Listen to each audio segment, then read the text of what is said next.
અને એની 12મી કલમથી એ 19મી કલમ સુધી હું વાંચવા માગું છું. 1 કોરિન્થી 15:12-19. અને જો આપ લોકોએ બાઇબલ ખોલ્યું હોય તો આપણે ઊભા થઈએ ને આપણો કરાર ગંભીરતાથી તાજો કરતા બોલીએ. બોલ યહોવા, કેમ કે તારો સેવક સાંભળવાના માટે અને પાળવાના માટે તૈયાર છે. આમેન. 1 કોરિન્થી 15મો અધ્યાય અને 12મી કલમથી સંત પાઉલ પવિત્ર આત્માની પ્રેરણાથી લખે છે કે હવે ખ્રિસ્ત મેલામાંથી ઉઠ્યા છે એમ પ્રગટ કરવામાં આવે છે, તે છતાં તમારામાંના કેટલાક કેમ કહે છે કે મુએલાનું પુનરુત્થાન નથી. પણ જો મુએલાનું પુનરુત્થાન નથી તો ખ્રિસ્ત પણ ઉઠ્યા નથી. અને જો ખ્રિસ્ત ઉઠ્યા નથી તો અમારો ઉપદેશ વ્યર્થ છે અને તમારો વિશ્વાસ પણ વ્યર્થ છે. અને ઈશ્વર વિશે અમે જુઠ્ઠા સાક્ષી ઠરીએ છીએ, કારણ કે અમે ઈશ્વર વિશે એવી સાક્ષી પૂરી કે તેમણે ખ્રિસ્તને ઉઠાડ્યો, પણ જો મુએલા ઉઠતા નહીં હોય તો દેવે તેમને ઉઠાડ્યા નથી. કેમ કે જો મુએલાનું પુનરુત્થાન નથી તો ખ્રિસ્ત પણ ઉઠ્યા નથી. અને જો ખ્રિસ્ત ઉઠ્યા નથી તો તમારો વિશ્વાસ વ્યર્થ છે, હજી સુધી તમે તમારા પાપમાં જ છો. વળી ખ્રિસ્તમાં જેઓ ઊંઘી ગયેલા છે તેઓ પણ નાશ પામ્યા છે. જો આપણે આ જિંદગીમાં ખ્રિસ્ત પર આશા રાખી હોય તો સર્વ માણસોના કરતાં આપણે વધારે દયાપાત્ર છીએ. 20મી કલમ. પણ ખ્રિસ્ત તો મુએલામાંથી ઉઠ્યા છે અને તે ઊંઘી ગયેલાનું પ્રથમ ફળ થયા છે. અને આપણે બોલીએ આમેન અને બેસીએ. આમેન. બેસો. Thank you. સો આપણે રેપ્ચર વિશે અભ્યાસ કરવા માગીએ છીએ કે જે બનાવ હજી બન્યો નથી, પણ હવે પછી એની ટાઈમ ગમે ત્યારે બની શકે છે. આ જે સાર્વત્રિક મંડળી છે એને પ્રભુ એના સામર્થ્યમાં ઉંચકી લેશે અને વાદળામાં ઈસુ ખ્રિસ્ત સાથે એનો ભેટો થશે. અને રેપ્ચર કહેવામાં આવે છે સ્વર્ગારોહણ મંડળીનું, બિલીવરોનું. અને ફરીથી હું યાદ કરાવું, જ્યારે હું મંડળી શબ્દ વાપરું છું ત્યારે એ મેથોડિસ્ટ મંડળી કે CNI કે અલાયન્સ કે સાલ્વેશન આર્મી એ મંડળીઓની વાત નથી, પણ જે રિયલ બિલીવરો છે, જે જેન્યુઆઇન ખરા નવો જન્મ પામીને નવું જીવન પ્રભુમાં જીવી રહ્યા છે પવિત્ર આત્માના સામર્થ્યમાં, જેઓને આપણે બિલીવર કહીએ છીએ, કે જેઓ સાર્વત્રિક મંડળીના અદ્રશ્ય મંડળીના સભ્યો છે, એમને ઉપાડી લેવામાં આવશે.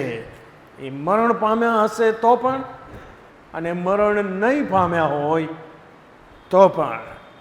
અને હું વિચારતો હતો કે આપણે એમાં જઈએ, પણ આ બહુ ઝડપથી હું જવા માગતો નથી, કારણ કે આ બહુ ગંભીર વિષયો છે ને એને બહુ ઉતાવળમાં આપણે સમજવા માગતા નથી. અને તેથી મંડળીઓનું જે સ્વર્ગારોહણ છે એના વિશે જે પ્રભુના વચનોમાં આગાહીઓ કરવામાં આવી છે, ભવિષ્ય વચનો આપવામાં આવ્યા છે, એને આપણે સમજીએ એ પહેલાં એક બે અગત્યના પ્રશ્નોનો જવાબ આપણે બાઇબલમાંથી શોધી લઈએ એ બહુ જરૂરનું છે. અને જે પહેલો સવાલ છે એ અયુબે પૂછ્યો છે. અયુબનું પુસ્તક એનો 14મો અધ્યાય અને 14મી કલમમાં, અયુબ 14 અને 14મી કલમમાં અયુબે આ સવાલ પૂછ્યો છે, શું મુએલો માણસ સજીવન થાય? આ ઓલ્ડ ટેસ્ટામેન્ટનો પ્રશ્ન છે, કારણ કે જો એ સજીવન થાય તો જ સ્વર્ગારોહણ થાય. યસ ઓર નો? અને તેથી બહુ માર્મિક સવાલ છે, જેને આપણે નવા કરારની ભાષામાં એ પ્રમાણે કહી શકીએ કે શું મુએલાનું પુનરુત્થાન છે? અને મેં જે 1 કોરિન્થી 15મો અધ્યાય 12-19 વાંચી એમાં સંત પાઉલ પવિત્ર આત્માની પ્રેરણાથી એ પ્રશ્નની ચર્ચા કરે છે. યસ ઓર નો? અમે પુનરુત્થાન પામેલા ખ્રિસ્તને પ્રગટ કરીએ છીએ. સંત પાઉલ કહે છે તો પણ આપણામાંના કેમ ઘણા હજી એમ કહે છે કે મુએલાનું પુનરુત્થાન નથી. ખાસ કરીને જે સાદુકી પંથના લોકો હતા, ફરોશીઓ, સાદુકીઓ, તમે જાણો છો, એ બધા ગ્રુપ ઈસુની પાછળ પડી ગયેલા. પણ ફરોશીઓ એ પુનરુત્થાનમાં માનનારા હતા, દૂતોમાં માનતા હતા, આત્મા છે એમાં માનતા હતા. પણ સાદુકીઓ જે છે એ પુનરુત્થાનમાં માનતા નહોતા, દૂતોમાં માનતા નહોતા, અને આત્મામાં પણ એ લોકો માનતા નહોતા. એમનું એવું કહેવું હતું કે મરણ થયું એટલે વાર્તા પૂરી થઈ ગઈ. અને એ બધું બાઇબલમાં આપ્યું છું, તમને કલમ પછી એની આપીશ. પણ આ બહુ અગત્યનો પ્રશ્ન છે કે શું મુએલો માણસ સજીવન થાય? ઘણા બધા રેફરન્સીસ હું આપી શકું, પણ 2-3 રેફરન્સ હું આપવા માગું છું. અને પહેલું જે રેફરન્સ છે એ તમને યોહાનની સુવાર્તાના 11મા અધ્યાયમાં મળશે. ખુદ ઈસુ ખ્રિસ્ત જવાબ આપે છે કે શું મુએલાનું પુનરુત્થાન થશે? એનો જવાબ 11મો અધ્યાય યોહાનની સુવાર્તા અને એની 25 થી 27મી કલમ. જે બેકગ્રાઉન્ડ છે, સંદર્ભ છે, એ લાજરસનું મરણ અને કબરમાં દફનાયેલો છે 4 દિવસ. યસ ઓર નો? અને લાજરસની બહેનો સાથે જે વાતચીત થાય છે, અને અહીંયા જે વાત થાય છે એ લાજરસની બેન છે માર્થા, એની સાથે. અને ઈસુએ માર્થાને કહ્યું, પુનરુત્થાન તથા જીવન હું છું. જે મારા પર વિશ્વાસ કરે છે તે જો કે મરી જાય તો પણ જીવતો થશે, અને જે કોઈ જીવે છે અને મારા પર વિશ્વાસ રાખે છે તે કદી મરશે નહીં જ. બહુ પાવરફુલ જવાબ છે આ, કે ના? ઈસુ ખ્રિસ્તે કીધું કે હા, પુનરુત્થાન છે, અને એ પુનરુત્થાન હું જ છું.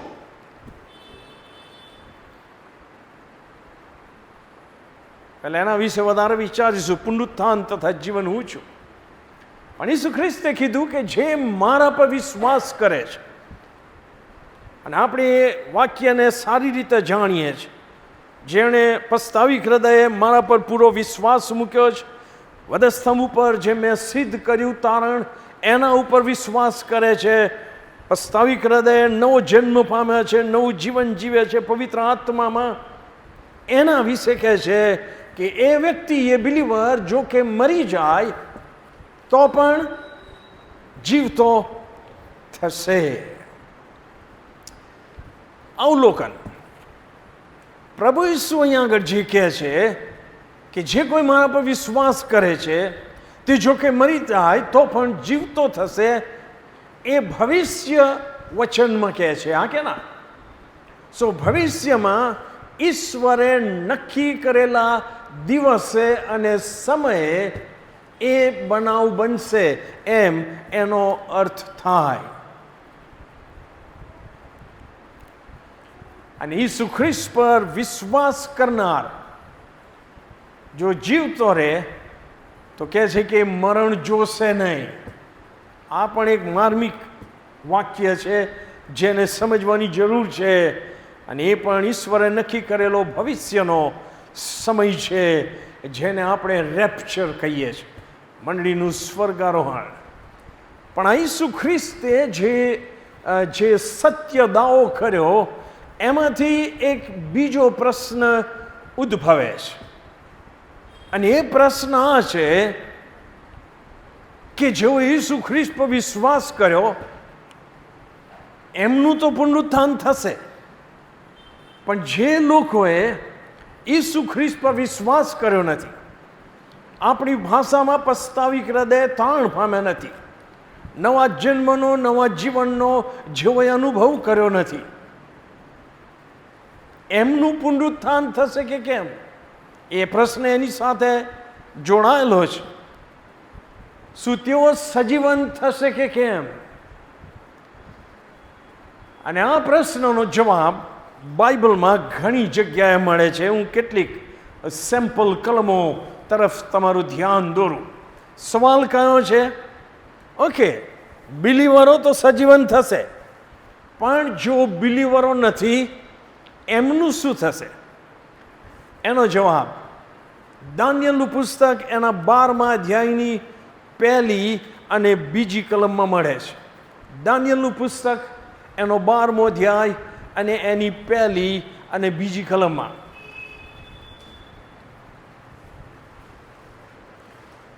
દાનિયેલ કહે છે તે સમયે, ઈસુ ખ્રિસ્તે જે કીધું આપણે પણ એ ભવિષ્યના સમયની વાત કરીએ કે ના.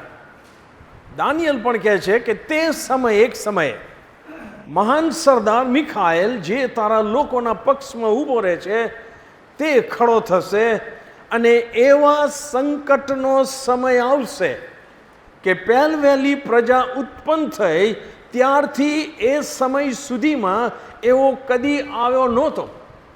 સો દાનિયેલ ભવિષ્ય વચન તરીકે કહે છે કે એક સમય આવશે કે તે અતિ ભારે સંકટનો સમય હશે. એને નવા કરારમાં ગ્રેટ ટ્રિબ્યુલેશન શબ્દ તરીકે નોંધવામાં આવ્યો છે. એ સમયે તારા લોકોમાંના જેઓના નામ પુસ્તકમાં નોંધાયેલા માલુમ પડશે તે દરેકનો બચાવ થશે, અને જેઓ પૃથ્વીની ધૂળમાં ઊંઘેલા છે તેઓમાંના ઘણા જાગી ઉઠશે, કેટલાક અનંત જીવનમાં દાખલ થશે અને કેટલાક અનંતકાળ સુધી લજ્જિત અને ધિક્કાર પાત્ર થશે. સો પુનરુત્થાન પછી 2 પરિણામમાંથી એક પરિણામમાં માણસ જશે. હા કે ના? અહીંયા સ્પષ્ટ લખ્યું છે 2માંથી એક પરિણામમાં જશે. પહેલું પરિણામ છે કેટલાક અનંત જીવનમાં દાખલ થશે અને કેટલાક અનંતકાળ સુધી લજ્જિત અને ધિક્કાર પાત્ર થશે. ઓકે, આટલું યાદ રાખો. હું બીજી કલમ તરફ તમારું ધ્યાન દોરું. યોહાનની સુવાર્તા એનો 5મો અધ્યાય તમે ખોલો. યોહાનની સુવાર્તા અને એનો 5મો અધ્યાય.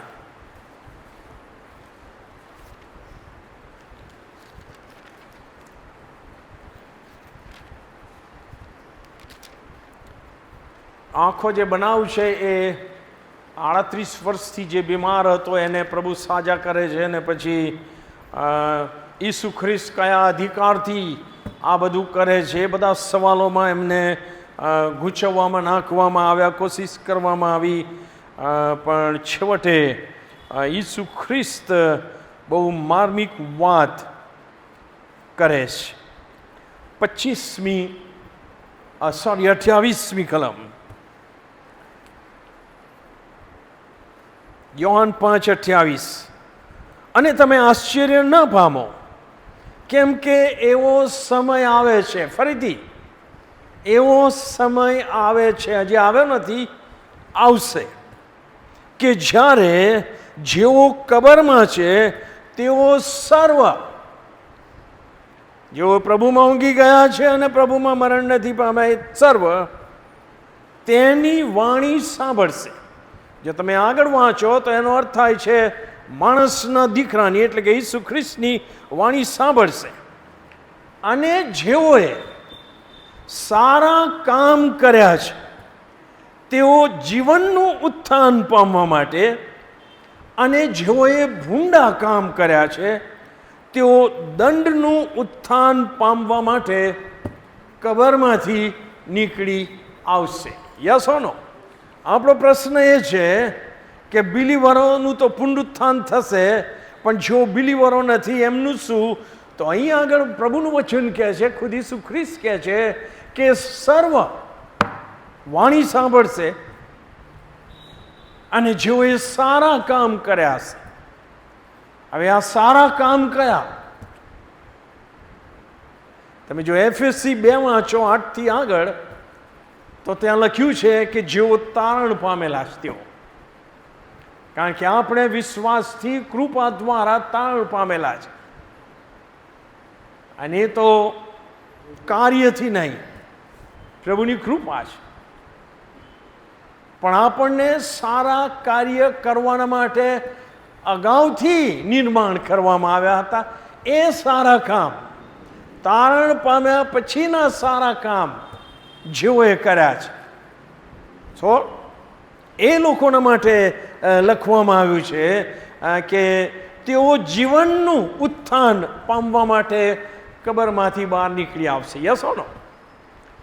પણ જેઓએ આ કેટેગરીમાં નહીં હોય, ભૂંડા કામ કર્યા છે, તેઓ દંડનું ઉત્થાન પામવા માટે, દંડનું એટલે શિક્ષા, એમનો ન્યાય થશે, એમને દંડ ફરમાવવામાં આવશે, દંડની શિક્ષા પામવા માટે તેઓ કબરમાંથી નીકળી આવશે.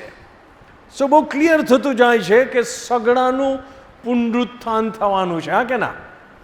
Okay, fine. ત્રીજી પેરેગ્રાફ તમને પ્રેરિતોના કૃત્યના 24મા અધ્યાયમાં મળશે. પ્રેરિતોના કૃત્યના 24મા અધ્યાયમાં તમને મળશે.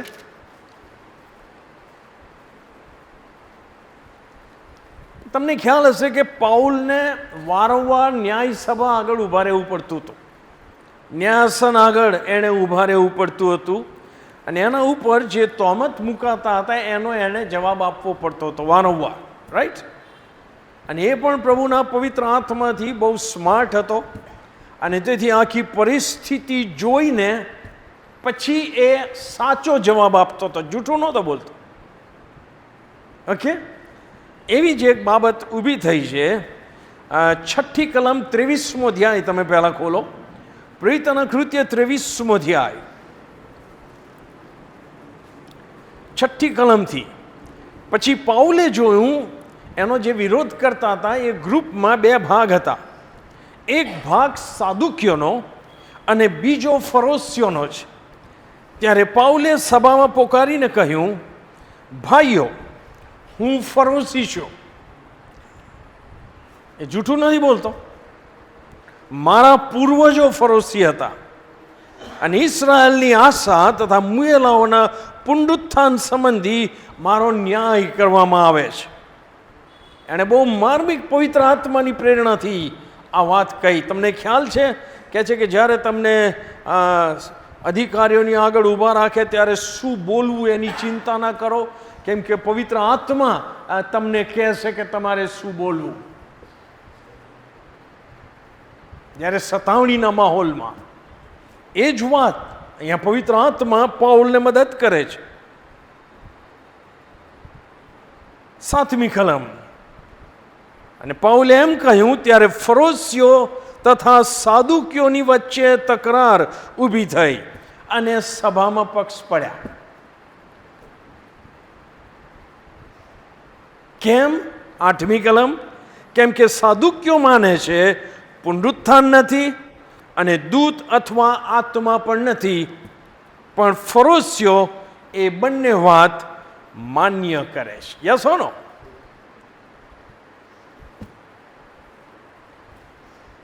આવું જ કંઈક ફરીથી બને છે, અને સંત પાઉલ હવે નેક નામદાર ફેલિક્સની આગળ પોતાનો બચાવ કરવા માટે એને તક મળે છે. ત્યારે એ બહુ માર્મિક રીતે વાત કરે છે. 10મી કલમ 24મો અધ્યાય. પછી હાકેમે એટલે કે ફેલિક્સે પાઉલને બોલવાનો ઈશારો કર્યો. ત્યારે પાઉલે ઉત્તર આપ્યો, ઘણા વર્ષથી આપ આ દેશના ન્યાયાધીશ છો, એ જાણીને હું ખુશીથી મારા બચાવમાં પ્રત્યુત્તર આપું છું. હવે હું આખું નહીં વાંચું, પણ એ બચાવમાં પણ પવિત્ર આત્મા એને મદદ કરે છે. 14મી કલમ. પણ આપની આગળ હું આટલું તો કબૂલ કરું છું કે જે માર્ગને તેઓ દુર્મત કહે છે. હવે આ જે ફરોશીઓને, સદુકીઓને, જે ધાર્મિક યહૂદી આગેવાનો હતા, એ ખ્રિસ્તીઓને ખ્રિસ્તી નહોતા કહેતા, એ માર્ગના કહેતા હતા. તમને ખ્યાલ હોય તો પ્રેરિતોના કૃત્યમાં એ માર્ગના લોકો. અને એ માર્ગ એટલે કહે છે કે દુર્મત છે, યહૂદી ડોક્ટ્રિન્સની વિરુદ્ધનો માર્ગ છે, અને એટલે કહે છે કે અમે વિરોધ કરીએ છીએ. એનો જવાબ સંત પાઉલ બહુ માર્મિક રીતે આપે છે 14મી કલમમાં. પણ આપની આગળ હું આટલું તો કબૂલ કરું છું કે જે માર્ગને તેઓ દુર્મત કહે છે તે પ્રમાણે હું અમારા પૂર્વજોના ઈશ્વરની ભક્તિ કરું છું. એટલે કહે છે કે હું પણ એમના જેવો જ છું. એ જે માને છે હું માનું છું. અને જે વાતો નિયમશાસ્ત્રમાં તથા પ્રબોધકોના પુસ્તકમાં લખેલી છે તે સર્વ હું માનું છું. અને પછી એ પુનરુત્થાન વિશે વાત કરે છે. ન્યાયીઓ તથા અન્યાયીઓનું પુનરુત્થાન થશે એવી જેમ તેઓ પોતે પણ આશા રાખે છે તેમ હું પણ ઈશ્વર વિશે આશા રાખું છું. સો આ ત્રણેક પેરેગ્રાફમાંથી મેં આપ લોકોને એ પ્રશ્નનો જવાબ આપ્યો કે શું મુએલાનું પુનરુત્થાન થશે? અને ઈસુ ખ્રિસ્ત કહે છે કે હા થશે, યસ ઓર નો? એને સંલગ્ન બીજો પ્રશ્ન હતો કે ઓકે, જેઓ પ્રભુ ઈસુ ખ્રિસ્ત પર વિશ્વાસ કરે છે, તાણ પામેલા છે, તેઓનું તો પુનરુત્થાન થશે, પણ જેઓ અવિશ્વાસમાં મરણ પામે છે, આપણે વાંચ્યું એમ જેઓ દુષ્ટતામાં મરણ પામે છે, તેઓ પણ ઉઠશે. અને આપણે એમાંથી જવાબ મેળવ્યો કે હા, સર્વનું પુનરુત્થાન થશે, યસ ઓર નો? સર્વનું પુનરુત્થાન થશે. હવે આ જે શીખ્યા એમાંથી હું કેટલાક અવલોકન તમારી આગળ મૂકવા માગું છું. પહેલું અવલોકન કે દાનિયેલ અને ઈસુ ખ્રિસ્તે પણ જે આવનાર સમય છે એના અનુસંધાનમાં રેપ્ચરની વાત કરી છે, યસ ઓર નો? ભવિષ્યમાં એ બનશે અને એ નક્કી કરવાનો અધિકાર ઈશ્વર પાસે છે. તમે ને હું નક્કી નથી કરી શકતા. એ સમયે જેઓ પૃથ્વીની ધૂળમાં ઊંઘેલા છે અને જેઓના નામ પુસ્તકમાં લખેલા, આ ત્રણેય પેરેગ્રાફમાંથી હું તમને સારાંશ આપું છું ફરીથી. એ સમયે જેઓ પૃથ્વીની ધૂળમાં ઊંઘેલા છે અને જેઓના નામ પુસ્તકમાં લખેલા હશે તેઓ જાગી ઉઠશે અને તેઓનો બચાવ થશે અને તેઓ અનંત જીવનમાં દાખલ થશે, યસ ઓર નો? એ સમયે જેઓ પૃથ્વીની ધૂળમાં ઊંઘેલા છે અને જેઓના નામ પુસ્તકમાં લખેલા નથી તેઓ પણ જાગી ઉઠશે અને તેઓ અનંતકાળ સુધી લજ્જિત અને ધિક્કાર પાત્ર થશે, યસ ઓર નો? હું આ રિપીટ કરું છું એ માટે કે એ સત્ય આપણા દિમાગમાં જવું જોઈએ જો રેપ્ચરને આપણે સમજવું છે તો. ઈસુ ખ્રિસ્તે પણ એ ભવિષ્યમાં આવનાર સમયની વાત કરી અને એમણે કીધું કે એવો સમય આવે છે અને હમણાં આવી ચૂક્યો છે એમ કહીને એમણે શું કીધું? જ્યારે મરી ગયેલાઓ જેઓ કબરમાં છે તેઓ સર્વ ઈશ્વરના દીકરા અથવા માણસના દીકરાની વાણી સાંભળશે અને સાંભળનારા જીવતા થશે, યસ ઓર નો?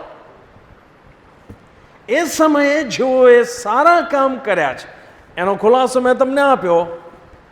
તેઓ માણસના દીકરાની વાણી સાંભળીને જીવનનું ઉત્થાન પામવા માટે કબરમાંથી નીકળી આવશે અને જેઓએ ભૂંડા કામ કર્યા છે તેઓ દંડનું ઉત્થાન પામવા માટે કબરમાંથી નીકળી આવશે.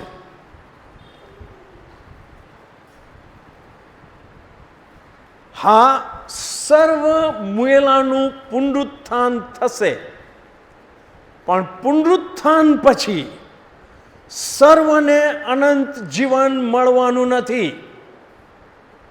આ ધ્યાનથી સાંભળો. ફક્ત જેઓના નામ પુસ્તકમાં અને પ્રકટીકરણમાં લખ્યું છે કે જીવનના પુસ્તકમાં, યસ ઓર નો? જેઓએ સારા કામ કર્યા છે, જેઓ ઈસુ ખ્રિસ્તમાં ઈશ્વરની નજરમાં ન્યાયી છે, તેઓને મરણ અને પુનરુત્થાન પછી જીવન, અનંત જીવન મળવાનું છે. પણ જેઓ આ કેટેગરીમાં આવતા નથી તેઓને આ આશીર્વાદિત જીવન મળવાનું નથી. પણ તેઓ અનંતકાળ સુધી લજ્જિત અને ધિક્કાર પાત્ર દંડ ભોગવવો પડશે, જેને પ્રકટીકરણમાં બીજું મરણ કહેવામાં આવ્યું છે. યસોનો અગ્નિ તથા ગંધકથી બળનારી ખાઈ, જેમાં પ્રકટીકરણમાં છેલ્લે લખવામાં આવ્યું છે કે જેમાં શૈતાનના જે બે એજન્ટો છે, જૂઠો પ્રબોધક સ્વાપદો, એને અને એન્ટીક્રાઇસ્ટ ખ્રિસ્ત વિરોધીને નાખવામાં આવશે અને છેલ્લે શૈતાનને નાખવામાં આવશે. પણ જેઓ ડાબી તરફના છે તેઓને પણ એમાં નાખવામાં આવશે. યસોનો આ પ્રભુના વચનો તમે વાંચ્યા છે, સાંભળ્યા છે. હું એને કેવળ ગોઠવીને તમારી આગળ મૂકવા માંગુ છું. શું આ વચનો ઓફેન્સિવ છે? શું આ વચનો મને ના ગમે એવા છે? તો કહે હા, તે તો પ્રભુના વચનોની ખૂબી છે સાહેબ. જો પ્રભુના વચનોમાંથી હું સારું અને મને ગમે એવું જ સાંભળવાનું ઈચ્છતો હોઉં તો એ મારી ભૂલ છે. પ્રભુના વચનો સત્ય કહે છે, એ ઓફેન્સિવ છે, એ તમારા અહમને પણ છંછેડી દે છે, એ તમને અપમાનજનક પણ લાગે છે, એ તમને માન્ય પણ થતા નથી. પણ એ તો માણસોને જગાવનાર વચનો છે. હા કે ના? જાગો સોને વાલો, વક્ત જાने लगा, आज तुमको जगाने कोई आया है, जिंदगी में किसी की सुनी ना सुनी, तुम्हें वचन सुनाने कोई आया है. અને તેથી વાળાઓ, એ હેતુથી જ આપણે આ વચનો સમજવાના છે, એટલું યાદ રાખીએ. એ જ હેતુથી પ્રભુના વચનોમાં સંત પૌલ કહે છે કે પાછલા સમયમાં લોકોને પોતાના મનગમતા ઉપદેશકો સારા લાગશે. લખ્યું છે, કાનમાં ખજવાળા હોવાથી.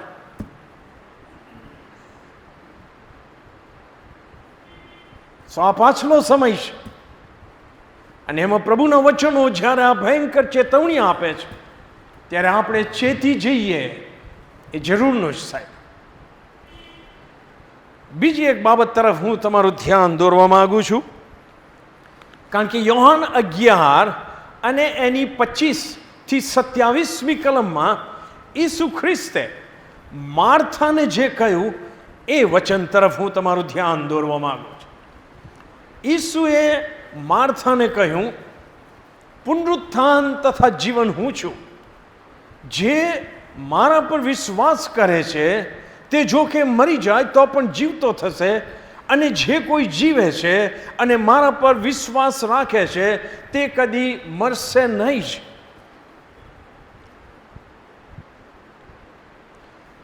ઈસુ ખ્રિસ્ત, આપણે જોયું એમ કે બંને પ્રકારના લોકોનું પુનરુત્થાન થશે. યસ ઓર નો?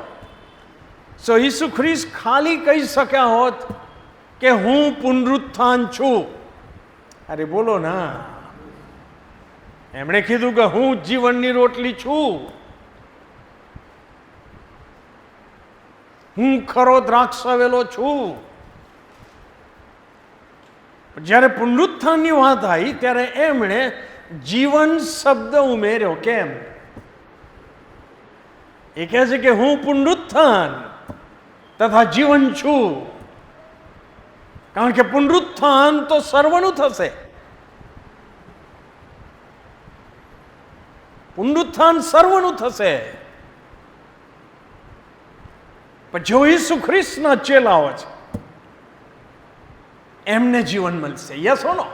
તમે સમજ્યા કેમ ઈસુ ખ્રિસ્તે આ જબરજસ્ત દાવો કર્યો કે હું પુનરુત્થાન તથા જીવન છું? તેથી વાળાઓ, બાઇબલમાં જે કાંઈ લખાયું છે એ આપણા આશીર્વાદના માટે લખવામાં આવ્યું છે. હવે મુએલાના પુનરુત્થાનનો બનાવ અથવા મંડળીના સ્વર્ગારોહણનો બનાવ ક્યારે થશે?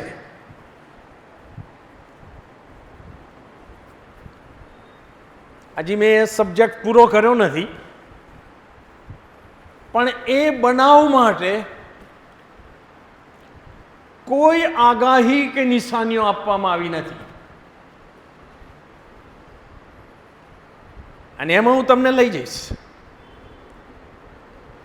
અંત સમય જે અતિ મહાવિપત્તિના દિવસો, મહિનાઓ, વર્ષો છે, એની નિશાનીઓ આપવામાં આવી છે. પણ રેપ્ચર ક્યારે થશે એની કોઈ નિશાની આપવામાં આવી નથી. Yes or no? Second coming of Christ, હું ફરીથી રિપીટ કરું, આ બાઇબલ પ્રમાણે બે ફેઝમાં થશે. જે પહેલો ફેઝ છે એની ઈસુ ખ્રિસ્ત અહીંયા આગળ વાત કરે છે યોહાન 11:25-27 કે જે મારા પર વિશ્વાસ કરે છે તે જો કે મરી જાય તો પણ જીવતો થશે, અને જે કોઈ જીવે છે અને મારા પર વિશ્વાસ રાખે છે તે કદી મરશે એ મરણ નહીં જુએ. અને એના માટે રેપ્ચર શબ્દ વપરાયો છે કે પ્રભુ ઈસુ ખ્રિસ્ત પુનરાગમનના પહેલા ફેઝમાં, પહેલા ફેઝને શું કહેવાય, પહેલા તબક્કામાં વાદળામાં આવશે. પૃથ્વી પર નહીં, વાદળામાં આવશે. ને બાઇબલમાં લખવામાં આવ્યું છે કે રણસિંગડાનો અવાજ, અને જેઓ પ્રભુમાં મુએલા છે તેઓ પ્રથમ ઉઠશે. યસ ઓર નો? અને પ્રભુને ગગનમાં મળવા માટે તણાઈ જશે. શીખીશું એ. આ પહેલા ફેઝની વાત છે, રેપ્ચર. અને જેઓ જીવતા છે, આ પહેલા ફેઝ વખતે જ્યારે ઈસુ ખ્રિસ્ત આવશે ત્યારે જેઓ જીવતા છે તેઓ મરણ પામશે નહીં, કારણ કે એમનું રૂપાંતર થશે. યસ ઓર નો? અને એ પણ ખેંચાઈ જશે. આ બાઇબલમાં બહુ સ્પષ્ટ લખવામાં આવ્યું છે. હવે આ બનાવ ક્યારે બનશે કોઈ જાણતું નથી. અત્યારે હું છેલ્લે આમેન કહું એ પહેલા એ બનાવ બની શકે સાહેબ. રાઈટ? એના માટે તૈયાર રહેવાની જરૂર છે. જે સેકન્ડ ફેઝમાં ઈસુ ખ્રિસ્ત આવશે એ જે આ ગ્રેટ ટ્રિબ્યુલેશનની વાત છે, જે પ્રકટીકરણમાં લખવામાં આવી છે, એ પૂરું થશે ત્યારે ઈસુ ખ્રિસ્ત જેમ સ્વર્ગમાં ચડી ગયા એમ પાછા આવશે, અને એમની સાથે પ્રભુના સંતો હશે, અને જૈતુન પર્વત પર એ આવશે કે છે. આ બધી બાબતો તમારે દિમાગમાં રાખીને બાઇબલ વાંચવું પડશે સાહેબ, તો જ આપણે પ્રભુના વચનોનો આશીર્વાદ મેળવી શકીશું. યસ ઓર નો? દાનિયેલ પણ એ વાત કરે છે. હવે જે ગ્રેટ ટ્રિબ્યુલેશનનો સમય છે એ 7 વર્ષનો છે, બાઇબલ કહે છે, અભ્યાસીઓ કહે છે. હવે જે રેપ્ચર છે, જે પ્રભુ ઈસુ કીધું, એ બનાવ આ મહાવિપત્તિ આવે એ પહેલા બનશે કે અધવચ્ચે બનશે કે પૂરું થશે પછી બનશે, એમાં ડિસ્પ્યુટ છે. જે બાઇબલ અભ્યાસીઓ છે એ લોકો જાત જાતના દલીલો કરી, પણ મોટા ભાગના જે મેઇન સ્કોલરો છે એ લોકો કહે છે કે મહાવિપત્તિ જે ઈશ્વરનો કોપ છે, ઈશ્વરના કોપને મંડળી જોશે નહીં, અને તેથી એ ગ્રેટ ટ્રિબ્યુલેશન શરૂ થાય એ પહેલાં રૂપાંતર થશે. યસ ઓર નો? સો એના માટે તૈયાર રહીએ આપણે. એમ પ્રભુનું વચન આપણને હંમેશા શીખવે છે. આ બહુ બહુ બહુ મોટા વિષયને મેં સહેજ ટૂંકમાં આપ લોકોને સમજાવવાની કોશિશ કરી. હું એને બ્લેકબોર્ડ પર દોરીને સમજાવવાની કોશિશ કરું. ઓકે?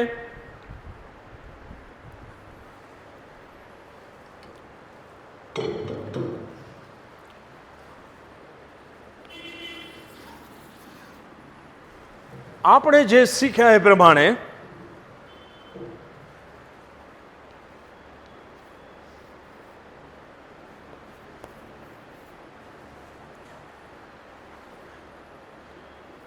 આ સમજો કે બિલીવરની કબર છે અને આ અનબિલીવરની કબર છે. ઓકે, બંને અહીંયા છે, દૂર થઈ ગયા છે. આમનો આત્મા તો સ્વર્ગમાં છે. યસ હો નો? અરે બોલો ના, આપણે શીખ્યા ગઈ વખતે.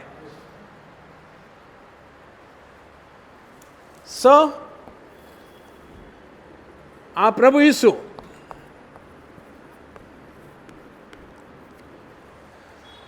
હવે જે પહેલા ફેઝમાં ઈસુ ખ્રિસ્ત આવશે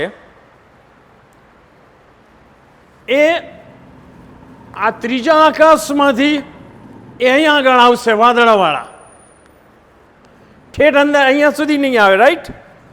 સો અહીંયા ઈસુ ખ્રિસ્ત હશે, અને જેઓ પ્રભુમાં ઊંઘી ગયા છે, કારણ કે એમના આત્માઓ એમની સાથે આવશે. યસ ઓર નો? આપણે શીખીશું. તમે જો પહેલો થેસાલોનિકી 4થો અધ્યાય 13મી કલમથી આગળ વાંચ્યું હોય અને વાંચજો તો તમને ખ્યાલ આવશે. અને આ એમના બોડી, એમના દેહ અહીંયા આગળ છે, દૂર થઈ ગયા છે. એ દરિયામાં હશે, ગમે ત્યાં હશે, પણ એ બોડી પાછા કેવી રીતે એમના આત્મા અને શરીર ફરી જોડાશે અને આમને ગ્લોરીફાઈડ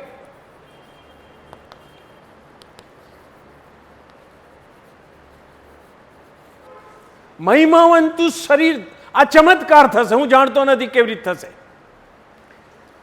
પણ આ પ્રથમ ઉઠશે એવું લખ્યું છે ને, અને વાદળામાં ખેંચાઈ જશે.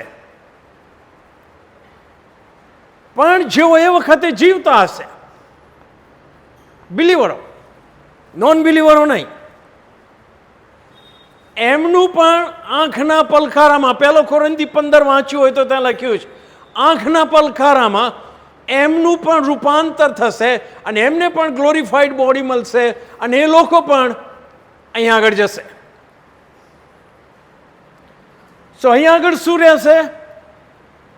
જેઓ તાણ પામેલા નથી એમના શરીરો. યસો નો? અને એમના આત્મા ક્યાં છે? હાડેસમાં. આપણે શીખેલા. યસો નો? સો જ્યારે ઈસુ ખ્રિસ્ત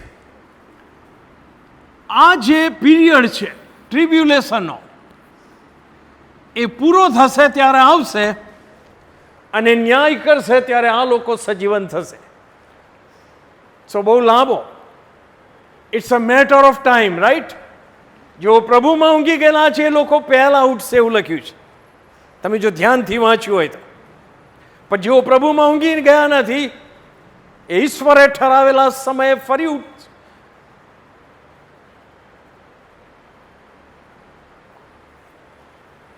અને એમનો ન્યાય થશે ને પછી બીજું મરણ.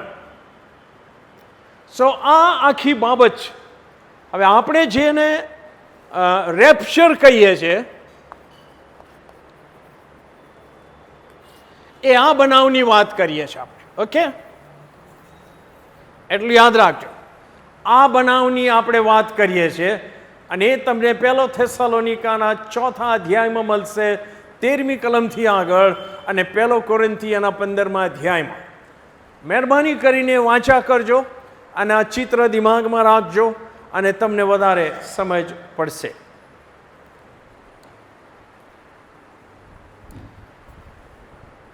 અને મેં કીધું જેમ પ્રશ્ન હોય તો લખી રાખજો, હું કોઈક વાર પૂછીશ કે તમે પ્રશ્ન મને આને લખી રાખ્યા હોય તો મને આપજો, હું મારી પાસે રાખીશ. પણ જેટલું શીખ્યું છે એના ઉપરના પ્રશ્ન જોઈએ મારે. હવે પછી કાઈનને પત્ની કંઈથી મળી તો હું એનો જવાબ નહીં આપું. એ બધા કોમન સવાલો છે. ઓકે, વાલ પ્રેઝ ગોડ. પ્રાર્થના કરીએ. પ્રભુ, અમે ધન્યવાદ આપીએ છીએ તમારા વચનોમાંથી અમને જે સમજ પડીને અમે વિશ્વાસથી માનીએ છીએ કે પ્રભુ જે સમજાયું છે કેવળ અને કેવળ તમારા પવિત્ર આત્માની મદદથી અમે સમજી શક્યા છે. ત્યારે એ પ્રત્યે ગંભીર બનવા માટે અમારી મદદ તમે કરો. અમે તમારા બીજા આગમનની રાહ જોઈએ છે પ્રભુ, પણ એ આગમન એ રેપ્ચરનું આગમન છે. એ તમે અમને યાદ રાખવાની કૃપા આપો. તમે જે ઈચ્છો છો એ પ્રમાણે અમારા જીવનો પ્રભુ અમે જીવીએ તમારા મહિમાન માટે અને તમને મળવા માટે તૈયાર રહીએ એવી કૃપા માગતા અમે તમારા હાથમાં સોંપાઈએ છીએ. ફરીથી મળીએ ત્યાં સુધી અને ત્યાર પછી પણ તમારી કૃપામાં અમને સંભાળી રાખજો. આવનાર સમય, અઠવાડિયું, જેટલું સમય જીવન તમે અમને આપો, તમારી નિગેબાની, તમારી સંભાળ, તમારી રક્ષણ અમારી ઉપર જારી રાખજો. અમારી જરૂરિયાતો પૂરી પાડતા રહેજો. અમારી નાની મોટી જવાબદારીઓ તમારા મહિમા માટે અમે વિશ્વાસુપણે અદા કરી શકીએ માટે તંદુરસ્ત રાખજો. અને સર્વમાં સર્વ રીતે તમે મહિમા પામજો. અમને સાક્ષીરૂપ બનવાની કૃપા આપજો. અમારી પ્રાર્થના પ્રભુ ઈસુ ખ્રિસ્તના નામમાં તમે સાંભળો અને માન્ય કરો. Amen. Amen. Well, thank you very much. Good night and God bless you. બે વખત જોશથી હાલેલુયા અને પ્રભુને માન આપીએ આપણે. Ready? Hallelujah! Hallelujah! Good night and God be with you.